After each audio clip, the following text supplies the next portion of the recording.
നമസ്കാരം മലയാളി വാർത്തയിലേക്ക് സ്വാഗതം. 2023 ഇന്ത്യയെ നടുക്കിയ മണിപ്പൂർ കലാപഭൂമിയിലേക്ക് പ്രധാനമന്ത്രി വർഷങ്ങൾക്കിപ്പുറം എത്തുകയാണ്. കനത്ത സുരക്ഷയാണ് പ്രധാനമന്ത്രിയുടെ സന്ദർശനത്തോടനുബന്ധിച്ച് മണിപ്പൂരിൽ അദ്ദേഹത്തിന്റെ സുരക്ഷാ ഗാർഡ് ഒരുക്കിയിരിക്കുന്നത്. കാരണം ഒരു കലാപഭൂമിയിലേക്കാണ് അദ്ദേഹം എത്തുന്നത്. ഈ ഒരു വർഷത്തിനിടയിലൊക്കെ തന്നെ അവിടെ എന്തുകൊണ്ട് പ്രധാനമന്ത്രി എത്തുന്നില്ല എന്നുള്ള ചോദ്യങ്ങളും വിമർശനങ്ങളൊക്കെ തന്നെ ഉയർന്നിരുന്ന ഒരു അന്തരീക്ഷമായിരുന്നു. പക്ഷേ മുന്നത്തേക്കാളും പ്രശ്നങ്ങൾ അല്പമെങ്കിലും ശാന്തമായ സാഹചര്യത്തിൽ കൂടിയാണ് പ്രധാനമന്ത്രി അവിടേക്ക് എത്തുന്നത്. 200-ലധികം പേരുടെ മരണത്തിനിടയാക്കിയ വംശീയ കലാപത്തിന് ശേഷമുള്ള പ്രധാനമന്ത്രിയുടെ ആദ്യ മണിപ്പൂർ സന്ദർശനമാണിത്. സംഘർഷബാധിതമായ വടക്ക് കിഴക്കൻ മേഖലയിലെ സ്ഥിതിഗതികൾ നേരിട്ട് അവലോകനം ചെയ്യാൻ 2 വർഷത്തിലേറെയായി പ്രധാനമന്ത്രി സംസ്ഥാനം സന്ദർശിക്കാത്തതിനെ പ്രതിപക്ഷം വിമർശനം ഉന്നയിച്ചു. രാഹുൽ ഗാന്ധിയും പ്രധാനമന്ത്രിക്കെതിരെ രംഗത്തെത്തിയിരുന്നു. 8500 കോടി രൂപയുടെ വികസന പദ്ധതികൾ ഉദ്ഘാടനം ചെയ്യാൻ പ്രധാനമന്ത്രി സെപ്റ്റംബർ 13 എത്തുമെന്നാണ് മണിപ്പൂർ ചീഫ് സെക്രട്ടറി പുനീത് കുമാർ ഗോയൽ അറിയിച്ചിരുന്നത്. മോദി ആദ്യം മിസോറാമിൽ നിന്ന് ചുരാചന്ദ്പൂരിൽ ഇറങ്ങുകയും പിന്നീട് ഇംഫാലിലേക്ക് പോവുകയും ചെയ്യുമെന്നും അദ്ദേഹം പറഞ്ഞു. 7300 കോടിയിലധികം രൂപയുടെ ഒന്നിലധികം വികസന പദ്ധതികൾക്ക് ചുരാചന്ദ്പൂരിൽ പ്രധാനമന്ത്രി തറക്കല്ലിടുമെന്നും അദ്ദേഹം പത്രസമ്മേളനത്തിൽ പറഞ്ഞു. വംശീയ കലാപം ഏറ്റവും കൂടുതൽ ബാധിച്ച പ്രദേശങ്ങളിലൊന്നായ ചുരാചന്ദ്പൂരിൽ 7300 കോടിയിലധികം രൂപയുടെ ഒന്നിലധികം വികസന പദ്ധതികൾക്ക് പ്രധാനമന്ത്രി തറക്കല്ലിടും. അദ്ദേഹത്തിന്റെ സന്ദർശനത്തിന് 2 ദിവസം മുമ്പ് വ്യാഴാഴ്ച നഗരത്തിൽ പുതിയ സംഘർഷങ്ങൾ ഉണ്ടായി. തിരിച്ചറിയപ്പെടാത്ത അക്രമികൾ പരിപാടിക്കായി ഒരുക്കിയിരുന്ന അലങ്കാരങ്ങൾ നശിപ്പിക്കുകയും നീക്കം ചെയ്യുകയും ചെയ്തതായി റിപ്പോർട്ടുണ്ട്. ശിലാസ്ഥാപന ചടങ്ങിന് ശേഷം സംസ്ഥാന തലസ്ഥാനമായ ഇംഫാലിൽ 1200 കോടിയിലധികം വിലമതിക്കുന്ന പദ്ധതികൾ ഉദ്ഘാടനം ചെയ്യുന്നതിന് മുൻപ് മോദി പൊതുസമ്മേളനത്തെ അഭിസംബോധന ചെയ്യും. കനത്ത സുരക്ഷയാണ് നിലവിൽ മണിപ്പൂരിൽ ഏർപ്പെടുത്തിയിട്ടുള്ളത്.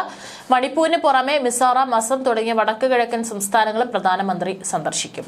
തുടർന്ന് പശ്ചിമ ബംഗാളിലും തെരഞ്ഞെടുപ്പ് അടുത്തിരിക്കുന്ന ബീഹാറിലും അദ്ദേഹം സന്ദർശനം നടത്തും. നാളെ അദ്ദേഹം മിസോറാമിൽ പര്യടനം ആരംഭിക്കും. ഐസ്വാളിൽ 9000 കോടിയിലധികം രൂപയുടെ ഒന്നിലധികം വികസന പദ്ധതികൾക്ക് അദ്ദേഹം തറക്കല്ലിടുകയും ഉദ്ഘാടനം ചെയ്യുകയും ചെയ്യും. തുടർന്ന് അദ്ദേഹം മണിപ്പൂരിലേക്ക് പോകും. വൈകുന്നേരം ഗുവാഹത്തിയിൽ ഭാരതരത്ന ഡോക്ടർ ഭൂപൻ ഹസാരികയുടെ ശതാബ്ദി ആഘോഷങ്ങളിൽ പങ്കെടുക്കാൻ പ്രധാനമന്ത്രി അസം സന്ദർശിക്കും. വൈകുന്നേരം 5 മണിയോടെ അദ്ദേഹം ചടങ്ങിൽ സദസ്സിനെ അഭിസംബോധന ചെയ്യും. സെപ്റ്റംബർ 14 18,530 കോടിയിലധികം രൂപയുടെ പ്രധാന അടിസ്ഥാന സൗകര്യ വ്യാവസായിക വികസന പദ്ധതികളുടെ ഉദ്ഘാടനത്തിനും തറക്കല്ലിടലിനും വേണ്ടി പ്രധാനമന്ത്രി വീണ്ടും അസമിലെത്തും. അടുത്ത ദിവസം സെപ്റ്റംബർ 15 കൊൽക്കത്തയിൽ 16ാമത് കമ്പൈൻഡ് കമാൻഡേഴ്സ് കോൺഫറൻസ് 2025 ഉദ്ഘാടനം ചെയ്യാൻ അദ്ദേഹം പശ്ചിമ ബംഗാളിലേക്ക് പോകും. തുടർന്ന് ഉച്ചയ്ക്ക് 2:45 പ്രധാനമന്ത്രി ബീഹാറിലേക്ക് പോകും. അവിടെ പൂർണിയ വിമാനത്താവളത്തിന്റെ പുതിയ ടെർമിനൽ കെട്ടിടം ഉദ്ഘാടനം ചെയ്യും.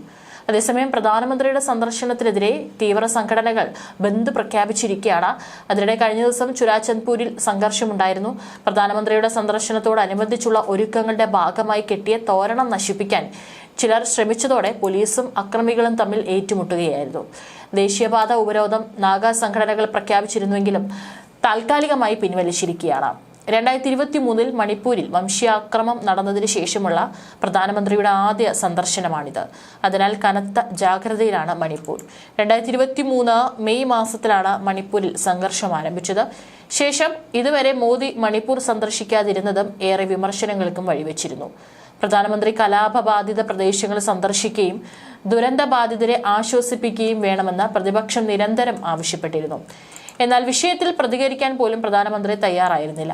മണിപ്പൂരിൽ മെയ്തി, കുക്കി വിഭാഗങ്ങൾ തമ്മിലുണ്ടായ സംഘർഷത്തിൽ ഇതുവരെ 260-ലേറെ പേരാണ് കൊല്ലപ്പെട്ടത്. 60,000-ലേറെ പേർ ഇപ്പോഴും അഭയാർത്ഥി ക്യാമ്പുകളിലാണ് താമസിക്കുന്നത്. കലാപം നിയന്ത്രിക്കാൻ ആകെ വന്നതോടെ BJP മുഖ്യമന്ത്രി ബിരേൻ സിംഗ് രാജിവെച്ചൊഴിഞ്ഞിരുന്നു. മണിപ്പൂരിൽ ഇപ്പോൾ രാഷ്ട്രപതി ഭരണമാണ്.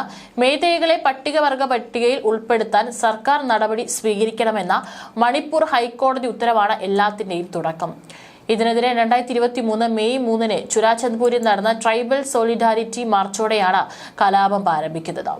പിന്നീട് ഇങ്ങോട്ട് രാജ്യം കണ്ടത് മനുഷ്യ മനസാക്ഷിയെ ഞെട്ടിപ്പിക്കുന്ന സംഭവങ്ങളായിരുന്നു. സ്ത്രീകളും കുട്ടികളും കൊല ചെയ്യപ്പെട്ടു. മുഖ്യമന്ത്രിയുടേതടക്കം വീടുകൾ അഗ്നിക്കിരയായി. വാഹനങ്ങൾ കത്തിച്ചു. ജനങ്ങൾ പല നാടുകളിലേക്ക് പലായനം ചെയ്തു. ഔദ്യോഗിക കണക്കുകൾ പ്രകാരം 250-ലധികം പേരാണ് കൊല്ലപ്പെട്ടത്. 60,000 പേർ പലായനം ചെയ്തു. കലാപം ആരംഭിച്ചത് 2 വർഷം പിന്നിടുമ്പോഴും മണിപ്പൂരിൽ ഇതുവരെ സമാധാനം പുനഃസ്ഥാപിച്ചിട്ടില്ല. രാജിവെക്കില്ലെന്ന് ആവർത്തിച്ച മുൻ മന്ത്രി എൻ ബീരേന്ദ്ര സിംഗ് സ്വന്തം പാർട്ടിയിൽ നിന്ന് എതിർപ്പുയർന്നതോടെ ഒടുവിൽ രാജിവെച്ചൊഴിഞ്ഞു. പുതിയ മുഖ്യമന്ത്രിയെ കണ്ടെത്താൻ BJP ശ്രമിച്ചെങ്കിലും പരാജയപ്പെടുകയായിരുന്നു. പിന്നാലെ സംസ്ഥാനത്ത് രാഷ്ട്രപതി ഭരണം ഏർപ്പെടുത്തി. പ്രധാനമന്ത്രി നരേന്ദ്രമോദിയോട് മണിപ്പൂർ സന്ദർശിക്കണമെന്ന് പ്രതിപക്ഷം ആവർത്തിച്ചാവശ്യപ്പെട്ടിട്ടും ഒരിക്കൽ പോലും കഴിഞ്ഞ 2 വർഷത്തിനിടയിൽ മോദി മണിപ്പൂർ സന്ദർശിച്ചില്ല. ഇപ്പോഴാണ് അദ്ദേഹം അവിടേക്ക് എത്തുന്നത്. അതേസമയം തന്നെ മണിപ്പൂരിൽ ഉക്രൂൽ ജില്ലയിലെ ഫുങ്യാർ മണ്ഡലത്തിൽ നിന്ന് 43 പേർ BJP വിട്ടു. മണ്ഡലം പ്രസിഡന്റ്, മഹിളാ, യുവ, കിസാൻ മോർച്ചകളുടെ തലവന്മാർ, ബൂത്ത് പ്രസിഡന്റുമാർ എന്നിവരടക്കമാണ് രാജിവെച്ചത്. നാഗാ സമുദായക്കാർക്ക് ആധിപത്യമുള്ള മേഖലയാണിത്. പ്രധാനമന്ത്രി നരേന്ദ്രമോദി ഇന്ന് മണിപ്പൂർ സന്ദർശിക്കാനിരിക്കെയാണ് സംഭവം നടക്കുന്നത്. പാർട്ടിക്കുള്ളിലെ നിലവിലെ അവസ്ഥയിൽ ആശങ്കാകുലരാണെന്നും താഴെ തട്ടിലുള്ള നേതാക്കളെ വേണ്ടത്ര വിശ്വാസത്തിൽ എടുക്കുന്നില്ലെന്നും രാജിക്കത്തിൽ പറയുന്നു. ചുരാചന്ദ്പൂരിലും ഇംഫാലിലും കലാപബാധിത പ്രദേശങ്ങളിലെ ജനങ്ങളെ കാണുമെന്നും പുനരധിവാസ പാക്കേജുകൾ പ്രഖ്യാപിക്കുമെന്നും പ്രതീക്ഷിക്കുന്നു. മോദിയുടെ ചടങ്ങുകൾ ബഹിഷ്കരിക്കാൻ 6 സംഘടനകൾ ആഹ്വാനം ചെയ്തിട്ടുണ്ട്. ദി കോർഡിനേഷൻ കമ്മിറ്റിയാണ് മോദി സംസ്ഥാനം വിടുവരെ ബഹിഷ്കരണത്തിന് ആഹ്വാനം ചെയ്തത്.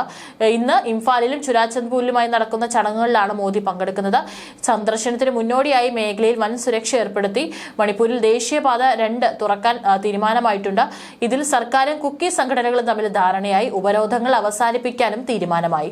മോദിയുടെ മണിപ്പൂർ സന്ദർശനത്തിന് മുന്നോടിയായാണിത്. 2023 മെയ്യിൽ മണിപ്പൂരിൽ വംശീയാക്രമം പൊട്ടിപ്പുറപ്പെട്ടതിന് ശേഷമുള്ള പ്രധാനമന്ത്രിയുടെ ആദ്യ സന്ദർശനമാണിത്.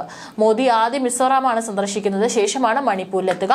ഏതായാലും അദ്ദേഹം ഇത്രയും കലാപം നടന്നിട്ടുള്ള ഒരു മേഖലയിലേക്ക് വീണ്ടും 2 വർഷത്തിന് ശേഷം എത്തുമ്പോൾ മേഖലയിൽ ആകെ കനത്ത സുരക്ഷയാണ് ഏർപ്പെടുത്തിയിട്ടുള്ളത്.